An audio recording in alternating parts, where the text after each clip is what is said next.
जय हिंद साथियों। स्वागत है आप सभी का हमारे ज्ञान आरबीएल ऐप पर। आपको बता दें कि हम आपके लिए जो क्लासेस लेकर के आए हैं, यानी कि पेड कोर्स लेकर के आए हैं, चाहे वो सफलता बैच हो या फिर ड्रीम बैच, जो कि यूपी पुलिस के लिए सफलता बैच, किसके लिए? जूनियर असिस्टेंट के लिए। ठीक है, तो उसके लिए हम डेमो क्लास आप सभी के लिए यूट्यूब पर 2-3 डेमो क्लास दे रहे हैं। तो ये हमारी हिंदी की दूसरी डेमो क्लास है।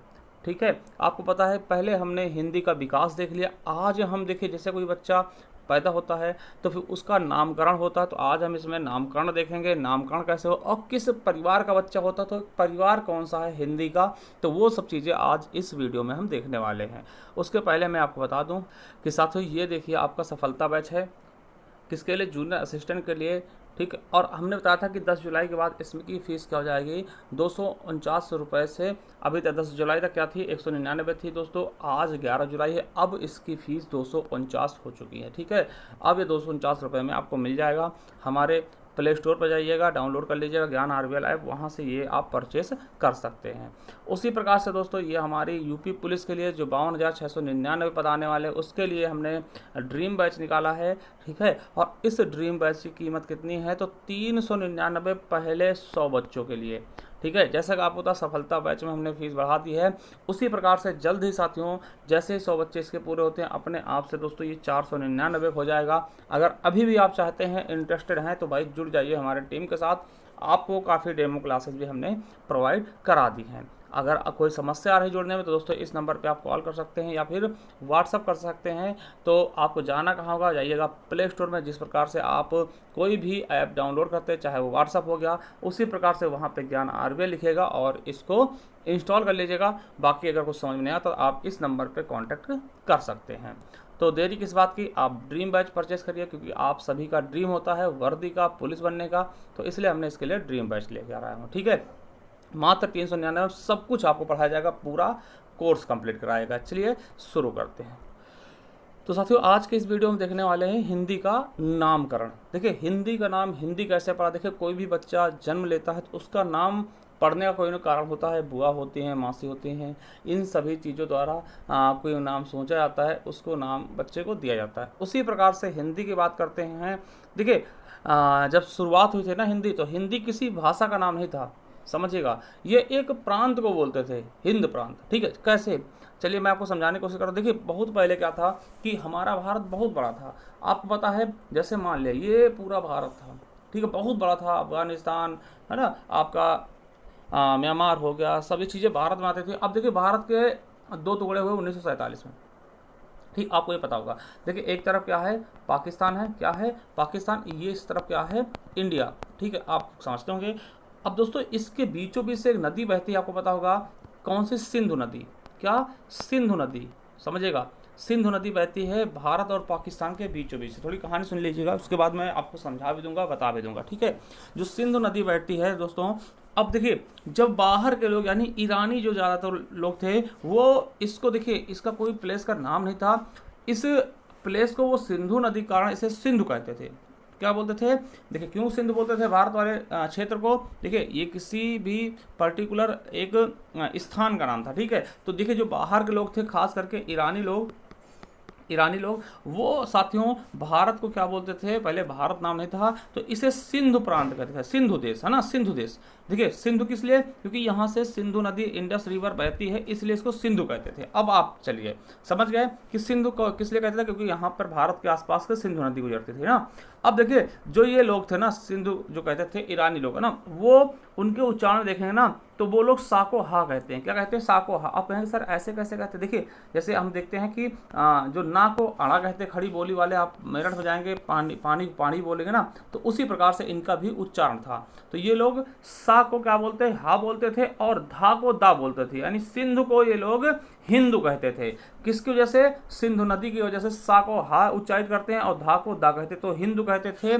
और आगे चलते थे दोस्तों, हिंदू से हिंद हो गया, यहाँ से ओ की मात्रा हटा दी, हिंदू से हिंद कहने लगे, और हिंद के बाद दोस्तों यहाँ पर प्रत्यय ई लगा दिया गया। क्या लगा दिया गया? प्रत्यय ई लगा दिया गया, जिससे दोस्तों ये हिंदी हो गई। मगर हिंदी कोई भाषा के रूप में इसका नामकरण नहीं हुआ था उस समय, ये एक प्रदेश का नाम था। किस प्रदेश का? हिंद प्रदेश का नाम था, यानी जो हमारे सिंधु के आसपास के क्षेत्र थे उसको हिंदी कहा जाता था।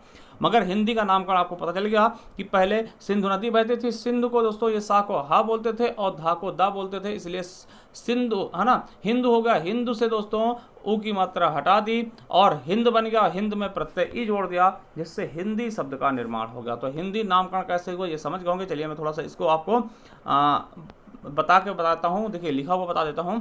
देखिए हिंदी शब्द की उत्पत्ति भारत के उत्तर पश्चिम में प्रवाहमान सिंधु नदी से संबंधित है। विदेशी यात्री खास करके ईरानी यानी फारस वाले, इन्होंने सिंधु नदी के कारण भारत को सिंधु का देश कहा। ठीक है, और ये लोग जो ईरानी लोग वो सा को हा पढ़ते हैं और धा को दा कहते हैं। पहलवी भाषा प्रवृत्ति के अनुसार ये लोग सा को हा कहते हैं और धा को दा कहते हैं, जिससे दोस्तों सिंधु को हिंदू कहा जाने लगा। ठीक है, सिंधु को हिंदू कहा जाने लगा। उसके बाद हिंदू से दोस्तों हिंद बन गया। देखिए हिंदू से हिंद बन गया, यानी कि ऊ की मात्रा को हटा दिया। अब उसके बाद फारसी भाषा के संबंध में प्रत्यय कारक ई का जोड़ देना। ठीक है, अब हिंद था, हिंद में प्रत्यय ई जोड़ दिया गया, यानी कि हिंदी नामकरण पड़ गया। इस प्रकार से हिंदी शब्द का नामकरण हुआ। और आपको बता दें कि हिंद भाषा के इक प्रत्यय जोड़ने से दोस्तों हिंद भाषा में इक प्रत्यय जोड़ने से हिंदी शब्द बना, जिसका अर्थ होता था हिंद का, तथा इसी हिंदी से यूनानी में इंडिका तथा अंग्रेजी में इंडिया भी बना। तो याद समझ लीजिएगा कैसे किस प्रकार से क्या चीजें हुई। अब देखिए इस प्रकार से हिंदी शब्द की उत्पत्ति हिंद देश के निवासियों के अर्थ में हुई, यानी कि हिंदी कोई भाषा उस समय नहीं थी, एक पर्टिकुलर वहां पर निवास करने वाले व्यक्तियों के लिए कहा गया। और यही आगे चलकर यह शब्द हिंद की भाषा के रूप में प्रयोग होने लगा, यानी जो यहाँ के लोग थे उनकी जो भाषा थी, उनके लोगों द्वारा बोली जाने वाली भाषा को भी हिंदी कहा जाने लगा। ठीक है, तो ये चीज़ आप देखिए कितना अच्छा स्टोरी है, समझ गए होंगे, रिलेट कर पाएंगे। चलिए अब कुछ चीज़ें फैक्ट टू फैक्ट देने वाला हूं आपको। देखिए हिंदी भाषा के लिए हिंदी शब्द का प्रयोग सबसे पहले किसने किया? क्वेश्चन आपके एग्जाम में पूछा जाता है कि हिंदी भाषा के लिए सबसे पहले हिंदी शब्द का प्रयोग किसने किया? तो सरफुद्दीन यज़दी ने। कब? 1424 ईस्वी में अपनी जफरनामा पुस्तक में। ठीक है, अगला देखते हैं कि भाषा के स्थान पर हिंदवी शब्द का प्रयोग सबसे पहले किसने किया? मतलब हिंदवी शब्द का प्रयोग सबसे पहले किसने किया? देखिए हिंदी का तो किसने किया? सरफुद्दीन यज़दी ने। और हिंदवी शब्द का प्रयोग किसने किया? तो अमीर खुसरो ने। इन्हें दोस्तों को पता खड़ी बोली का जनक भी कहते हैं अमीर खुसरो। अमीर खुसरो के बारे में किसी ने एक अलग से लेक्चर ले लेंगे।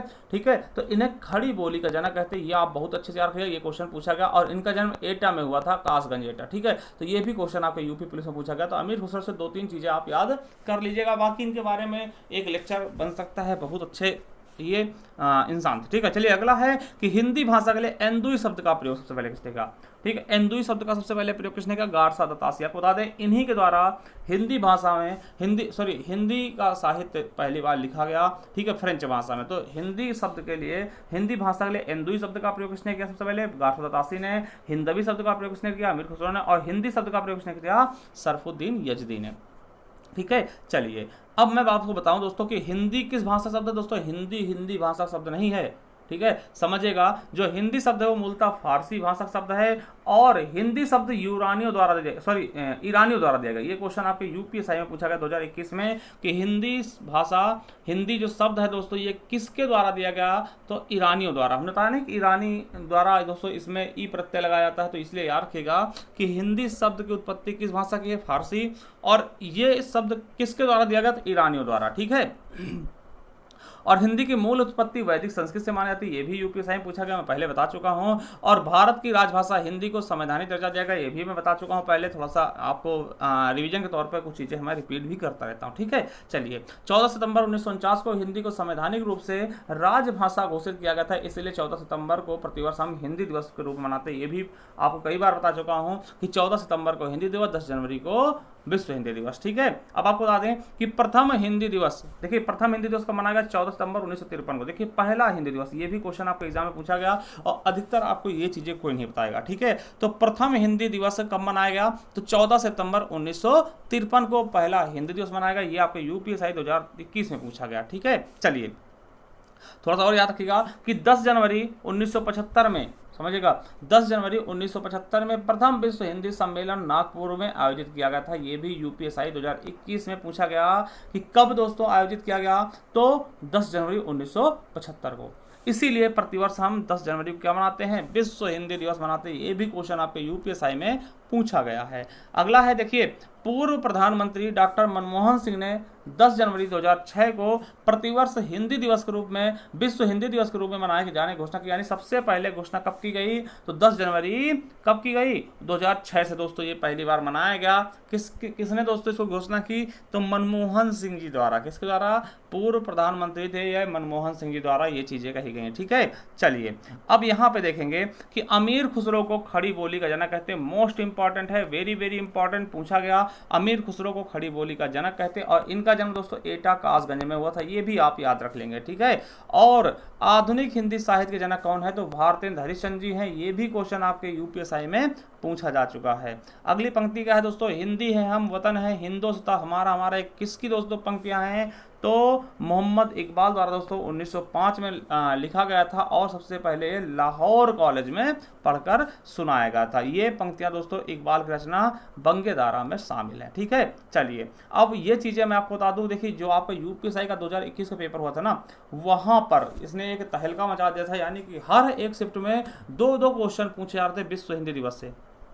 क्या, दोबारा सुनिएगा, हर एक शिफ्ट में कम से कम 2-2 क्वेश्चन आपके विश्व हिंदी दिवस से पूछे जा रहे थे। इसलिए दोस्तों इसको तो हम छोड़ नहीं सकते।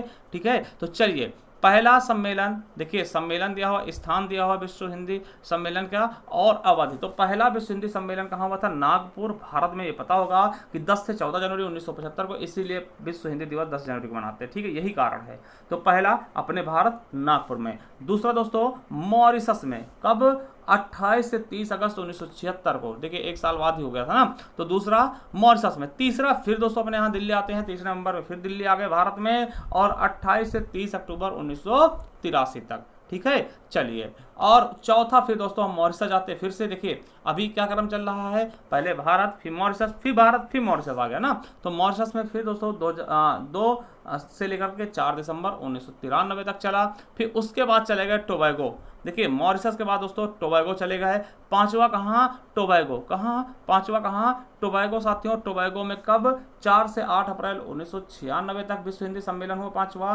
फिर छठा दोस्तों हम चले गए वहीं से लंदन निकल लिए। कहाँ निकल लिए, लंदन, यानी कि ब्रिटेन निकल लिए। और 14 से 18 सितंबर 1999 तक चला ये मीटिंग। ठीक है, तो छठा विश्व हिंदी सम्मेलन कहाँ, तो लंदन के ब्रिटेन में। ठीक है, चलिए अगला है दोस्तों सातवां। तो सातवां सूरीनाम, 7 से 7वां, 7 से सूरीनाम। देखिए याद रखेंगे, सातवां सूरीनाम, सातवां सूरीनाम ना। तो सातवां सूरीनाम में 5 से लेकर के 9 जून 2003 तक। वही बात करते हैं आठवां। तो 8वें फिर अमेरिका, आ से 8, आ से अमेरिका। तो अमेरिका के न्यूयॉर्क में। आठवां कहाँ, अमेरिका के न्यूयॉर्क में। क्या, आठवां कहाँ, अमेरिका के न्यूयॉर्क में, 13 से 15 जुलाई 2007 तक। ठीक है, चलिए अगला है नौवां दोस्तों कहाँ, तो आप कहेंगे दक्षिण अफ्रीका। क्या, जोहान्सबर्ग। देखिए जब आपको पता है दक्षिण अफ्रीका में महात्मा गांधी को क्या हुआ था, ट्रेन से फेंक दिया गया था। तो महात्मा गांधी को कहा गया था नो, आप नो मतलब नहीं कर सकते ट्रेवल। तो 9 मतलब 9वां। ठीक है, और नहीं है ना, याद रखिएगा महात्मा गांधी से रिलेट करिएगा कि महात्मा गांधी को वहां से ट्रेन के डिब्बे से उतार दिया था। यानी कि कहा गया था नो, अंग्रेजी बोलते थे तो कहा गया था नो। नो मतलब 9वां कहाँ, दक्षिण अफ्रीका में, क्योंकि दक्षिण अफ्रीका में जोहान्सबर्ग में। ठीक है, तो याद कर लेंगे 22-24 है ना, 22 से लेकर 24 सितंबर 2012 तक। उसके बाद 10वां। ठीक है, 10वां दोस्तों 10 का दम। ठीक है, आपने सुना होगा 10 कदम। 10 कदम कहाँ दोस्तों, भारत का होता ना, दबदबा किसका होता है, भारत का। तो यानी भोपाल में। ठीक है, भारत के भोपाल में 10वां। देखिए पहला हुआ, तीसरा हुआ, फिर 10वां हो रहा भारत में ना। याद रखिएगा पहला, तीसरा, 10वां। ये आपका 10 से 12 सितंबर 2015 तक। ठीक है, उसके बाद फिर से दोस्तों मॉरिशस का नंबर आएगा। ठीक है, किसका आ जाएगा, मॉरिशस का नंबर आएगा पोर्ट लुई में, 11वां पोर्ट लुई में दोस्तों मॉरिशस में है। ठीक है, कब से कब तक, तो दोस्तों 18 से 20 अगस्त 2018 तक। और 12वां दोस्तों सबसे नवीनतम नांडी, कहाँ, फिजी में, 15-17 फरवरी 2023 तक। ठीक है, 15-17 फरवरी 2023 तक। ये चीज आपको बहुत अच्छे से याद रखना है। एक बार चलिए आपको मैं दोबारा दोहरा देता हूं। देखिए पहला कहाँ है, तो पहला नागपुर। ठीक है, दूसरा फिर मॉरिशस चलेंगे, फिर तीसरा दोस्तों भारत के दिल्ली में, फिर चौथा क्या होगा मॉरिशस। ठीक है, अब देखिए जैसे दिल्ली भारत होता फिर मॉरिशस ले आया जाता ना, फिर यानी कि 10वां भी भारत में हुआ था, फिर 11वां मॉरिशस ना। देखिए पहला भारत फिर मॉरिशस, फिर तीसरा भारत फिर मॉरिशस, फिर 10वां भारत होगा और 11वां मॉरिशस ना। चलिए उसके बाद दोस्तों फिर हम 5वें कहाँ चले जाएंगे, टोबैगो, 6ठे पे लंदन चले जाएंगे, और 7 से सूरीनाम, 7 से सूरीनाम और 8 से अमेरिका, 7 से सूरीनाम और 8 से अमेरिका। और 9 किसने कहा था गांधी जी को कि नहीं कर सकते यात्रा, यानी 9 यानी 9 नंबर कहाँ पे, तो जोहान्सबर्ग के अफ्रीका में। अब दोस्तों फिर 10 हमने बताया भारत आएगा, फिर दोस्तों 11वां फिर मॉरिशस आ जाएगा ना, और 12वां दोस्तों आपका नांडी आ जाएगा। तो देखिए कितने अच्छे से याद हो गया होगा, बहुत अच्छे से याद होगा, है ना। चलिए एक बार दोबारा दिखा देते हैं। देखिए पहला नागपुर यानी भारत में शुरुआत हुई, तो भारत में, फिर भारत के बाद आपको पता मॉरिशस आता है, तो दूसरा मॉरिशस होगा, फिर तीसरा भारत, फिर चौथा फिर मॉरिशस, और देखिए अब 10वां भी भारत है ना, फिर 11वां भी मॉरिशस। देखिए 10 11 यहाँ से याद कर लीजिएगा।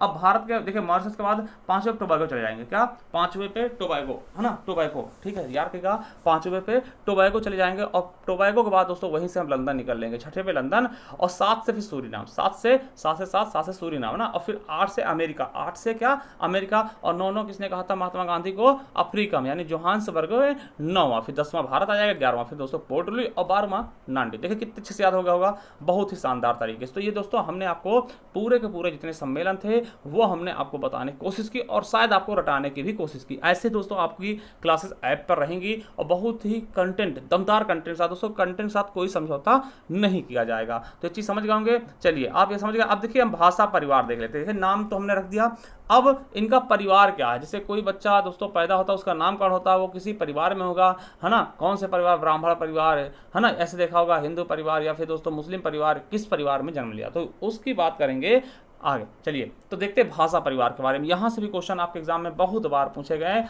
और पूछे जाने की संभावनाएं भी रहती है, क्योंकि दोस्तों ये क्या है, लेटेस्ट मुद्दे होते हैं, ठीक है, तो इनको आपको याद जरूर रखना, ठीक है। यहाँ से मैं क्वेश्चन भी दिखाऊंगा कि कैसे क्वेश्चन आपके एग्जाम में पूछे गए हैं। चलिए भाषा परिवार क्या होता है, तो समझिएगा, ऐसी भाषाओं का समूह जिनका जन्म किसी एक मूल भाषा से हुआ है, वो भाषा परिवार कहलाती है। देखिए जहाँ से आप जन्मेंगे वही क्या होता है, आपका परिवार होता है, तो वहाँ से जहाँ से दोस्तों ये निकली है मूल तरीके से, वही क्या होता है, भाषा परिवार होता है। आपसे ये क्वेश्चन आपके यूपीएससी में पूछा गया कि भारत में मुख्यतः कितने भाषा परिवार, दोस्तों 4 भाषा परिवार, मुख्यतः दोस्तों 4 है, ठीक है, क्या है, मुख्यतः दोस्तों 4 भाषा परिवार हैं, ये आपके यूपीएससी में पूछा गया, ठीक है। कौन कौन से, तो भारोपी भाषा परिवार, सबसे बड़ा भाषा परिवार कौन सा है, भारोपी। आपसे पूछेगा सबसे बड़ा भाषा परिवार कौन सा है, तो आप बताएंगे क्या, भारोपी है, ठीक है। चलिए दूसरे नंबर पर दोस्तों थोड़ा उससे छोटा हल्का सा है, द्रविड़ भाषा परिवार, फिर उससे हल्का छोटा ऑस्ट्रिक, और फिर उससे हल्का छोटा यानी सबसे छोटा दोस्तों चीनी तिब्बती। तो सबसे बड़ा कौन सा है, भारोपी, सबसे छोटा परिवार कौन सा है, चीनी तिब्बती, यानी कि एक क्रम में, घटते हुए क्रम में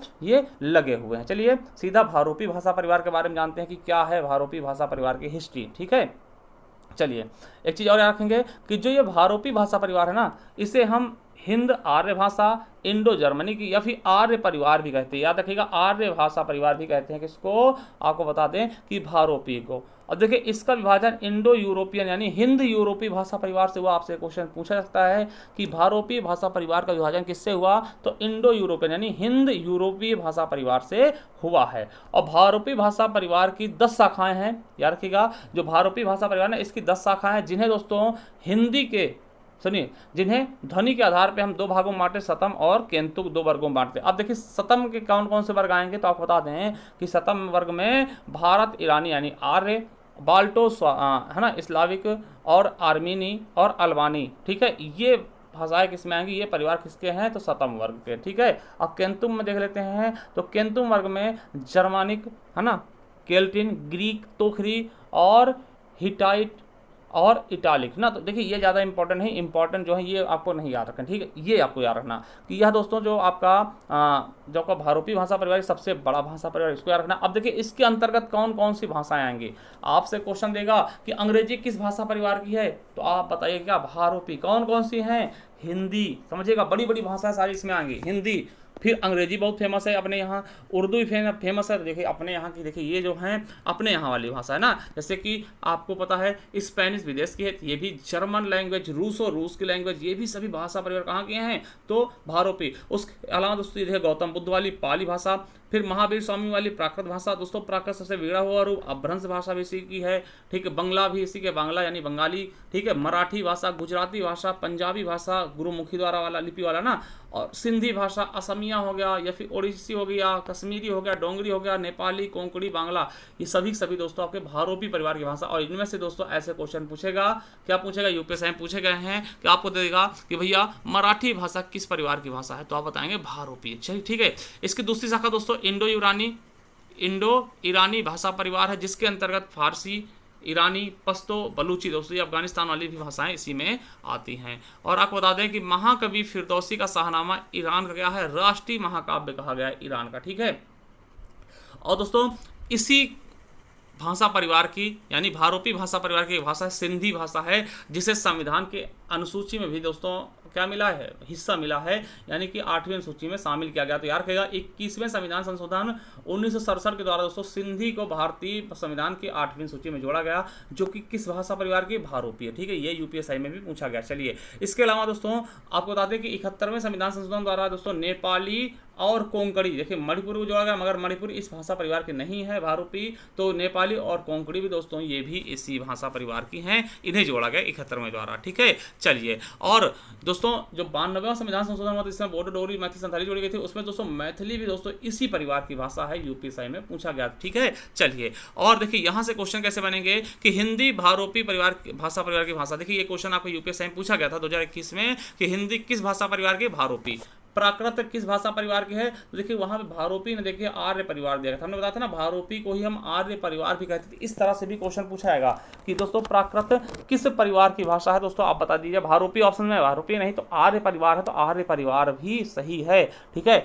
अगला देखिए अपभ्रंश किस परिवार के, ये भी आर्य परिवार दे रखा है, ठीक है, तो ये भी याद रखेंगे। अब देखिए कुछ भाषाएं कहाँ से संबंधित, देखिए जैसे राजस्थान की राजभाषा क्या है, हर एक राज्य की एक राजभाषा होती है, और राजस्थान की क्या राजभाषा है, हिंदी। देखिए ऑप्शंस में आपको राजस्थानी देगा, और अधिकतर बच्चे जिनको कुछ भी नहीं पता वो राजस्थानी ही लगा देंगे, मगर दोस्तों राजस्थान की जो राजकीय भाषा है या राजभाषा है वो राजस्थानी नहीं, वो हिंदी ही है दोस्तों। ये क्वेश्चन आपके यूपीएससी में पूछा गया। गोवा की राजभाषा क्या, कोंकणी है, आपको पता होगा, कोंकण शब्द से कोई भी चीजें पूछी जाती है अधिकतर गोवा की होंगी। और उर्दू दोस्तों किस भाषा शब्द है, तुर्की भाषा शब्द है उर्दू। जैसे हिंदी फारसी भाषा शब्द है, उसी प्रकार से उर्दू किस भाषा शब्द है, तुर्की। ये क्वेश्चन आपके एग्जाम में पूछा जा चुका है। अगला है द्रविड़ भाषा परिवार। अब देखिए द्रविड़ भाषा परिवार आपको पता है यह भारत का दूसरा बड़ा भाषा परिवार, देखिए पहले पे भारोपी है, दूसरे पे यही है, ठीक है। इस भाषा परिवार की अधिकतर भाषाएं दक्षिण भारत वाली होती है। देखिए जो दक्षिण भारत में आएंगे वो द्राविड़ होंगे ना, द्राविड़ उत्कल बंग है ना, सुना होगा। तो द्राविड़ परिवार की भाषा अधिकतर दक्षिण के अंतर्गत आएंगे दोस्तों। ये क्वेश्चन भी आपके एग्जाम में पूछा गया कि दक्षिण भाषा परिवार की जो बोलियां हैं वो किस भाषा परिवार में है, तो द्राविड़, ठीक है। इसके अंतर्गत आपको पता है कि तमिलनाडु, देखिए तमिल भाषा तमिलनाडु की आती है, जो तमिलनाडु में बोले तमिल भाषा ये भी इसी परिवार की है द्रविड़ की। कन्नड़ भाषा जो कर्नाटक बोले जाती है ये भी इसी परिवार, देखिए यूपीएससी में पूछा गया कन्नड़ भाषा किस भाषा परिवार की है, द्रविड़ है ना। मलयालम जो बोली जाती है दोस्तों केरल में, ये भी इसी परिवार की है। और तेलुगु बोली जाती है आंध्र प्रदेश वाली, ये भी इसी परिवार की है। यानी दक्षिण भारत की जो भाषा है प्रमुख, चाहे वो तमिल हो, कन्नड़ हो, मलयालम हो, तेलुगु, वो द्रविड़ भाषा परिवार के ही हैं। और ये क्वेश्चन आपके यूपीएससी में पूछे जा चुके हैं, ठीक। क्वेश्चन देखिए कैसे पूछ ले कन्नड़ भाषा किस भाषा परिवार, द्रविड़ बताएंगे, या फिर कर्नाटक में कौन सी भाषा बोली जाती है, कन्नड़, है ना। इस तरीके से भी क्वेश्चन पूछे जाएंगे। और दोस्तों इस भाषा परिवार का सबसे बड़ा सदस्य कौन सा है, तमिल। तमिल जो है ये द्रविड़ भाषा परिवार का सबसे बड़ा सदस्य है, ठीक है। ये चीज आपको याद कर लेना है, ठीक है। और आपको ये देखिए क्वेश्चन कई बार आपको परेशान करेगा, क्या यूपीएससी में पूछा गया कि तुलु भाषा परिवार किस राज्य में बोला था दोस्तों। तुलु भाषा जो है ये किस राज्य का भाषा है, कर्नाटक का। मोस्ट इंपॉर्टेंट याद रखिएगा, ये क्वेश्चन कई बार रिपीट हुआ था, इसलिए मैंने इसको इसमें डाला है कि तुलु भाषा कहाँ बोले जाते हैं दोस्तों, कर्नाटक की एक रीजनल लैंग्वेज है, ठीक है। चलिए अब तीसरा देखते हैं ऑस्ट्रिक भाषा परिवार। आपको बता दें कि यह भाषा परिवार मुख्य रूप से भारत के झारखंड, छत्तीसगढ़, उड़ीसा, असम, पश्चिम बंगाल वाले हिस्से में, जहां दोस्तों आपको बता दें कि जनजातियां पाई जाती है, वो लोग ऑस्ट्रिक भाषा का प्रयोग करते हैं। जैसे इस भाषा परिवार की भाषाएं कौन सी, संथाली, मुंडारी, खड़िया, है ना, और सावरा और हो, ऐसे मतलब कि जो भी क्या है आदिवासी वाली भाषा है वो ऑस्ट्रिक के अंतर्गत आती हैं। और आदिवासी दोस्तों आपको पता है इस हिस्से में ज्यादा पाए जाते हैं, ठीक है। और इस परिवार की सबसे बड़ी भाषा कौन सी, संथाली दोस्तों, जिसे आपको पता है कि क्या 8वीं सूची में मतलब हिस्सा भी मिला ना। तो इस भाषा परिवार के दोस्तों जो सबसे बड़ी परिवार है कौन सी है, तो संथाली भाषा दोस्तों इस भाषा परिवार सबसे बड़ी। और आपको पता है 92वां संविधान संशोधन द्वारा संथाली को भी जोड़ा गया था आपके 8वीं अनुसूची में, ठीक है, याद रखेंगे। चलिए अगला है चीनी तिब्बती भाषा परिवार। और चीनी तिब्बती भाषा परिवार ये कहाँ बोला जाएगा दोस्तों? पूर्वोत्तर राज्यों में। पूर्वोत्तर राज्यों में चीनी तिब्बती भाषा परिवार का प्रयोग किया जाता है दोस्तों, ठीक है। और इस परिवार की भाषाएं भारत के 7 सिस्टर यानी जिसको 7 बहनें कहते हैं पूर्वोत्तर राज्यों में बोले थे। 7 सिस्टर क्या होता है कभी बार पूछ लेगा।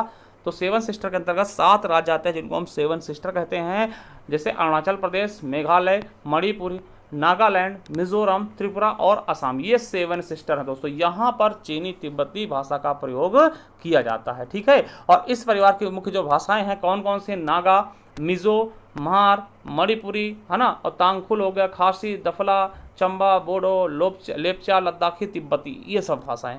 और इसी परिवार की भाषा है कौन सी है? मणिपुरी साथियों, जिससे 71वें संविधान संशोधन द्वारा भारत का संविधान है उसकी 8वीं अनुसूची में दर्जा दिया गया है। तो याद रखेंगे मणिपुरी किस भाषा परिवार की है, तो आप बताएंगे चीनी तिब्बती, ठीक है। उसके अलावा 92वें संविधान संशोधन में दोस्तों बोडो को दिया गया था। बोडो भी इसी परिवार की भाषा है। किसकी?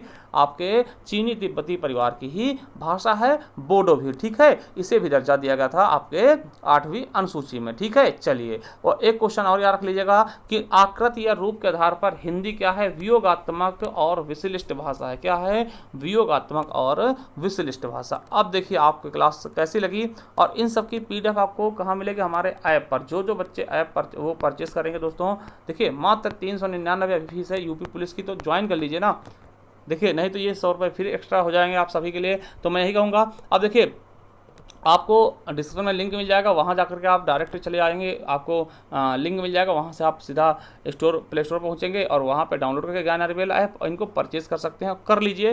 क्योंकि देखिए 249 में, देखिए आपको बताते हैं कि 249 में हमारा जो जूनियर असिस्टेंट का बैच है, ठीक है, और पुलिस का 399 में, कोई ज़्यादा बड़ी बात नहीं दोस्तों। और आपको ऐसा कंटेंट मिलेगा कि आप खुद ही सोचेंगे हाँ बहुत अच्छा कंटेंट है। चलिए कैसी लगी वीडियो जरूर बताइएगा। और एक बार मैं बता दूं दोबारा, तो ये आपको 249 रुपये मिल जाएगा सफलता बैच, ठीक है। 11 तारीख से दोस्तों 249 कर दिया गया है, कर सकते हैं परचेस। उसके अलावा आपका ये है क्या? यूपी पुलिस का ड्रीम बैच दोस्तों, इसे परचेस कर सकते हैं। और बहुत ही बेहतरीन से दोस्तों क्लासेस आपकी चल रही हैं मात्र और मात्र 399 में। देखिए यूपी स्पेशल की भी हमने डेमो क्लास दी है, उससे भी देख लीजिएगा और देख लीजिएगा, सुन लीजिएगा, समझ लीजिएगा। चलिए मिलते हैं किसी नेक्स्ट वीडियो में, तब तक के लिए जय हिंद, जय भारत, वंदे मातरम। Thank you, love you all for the watching.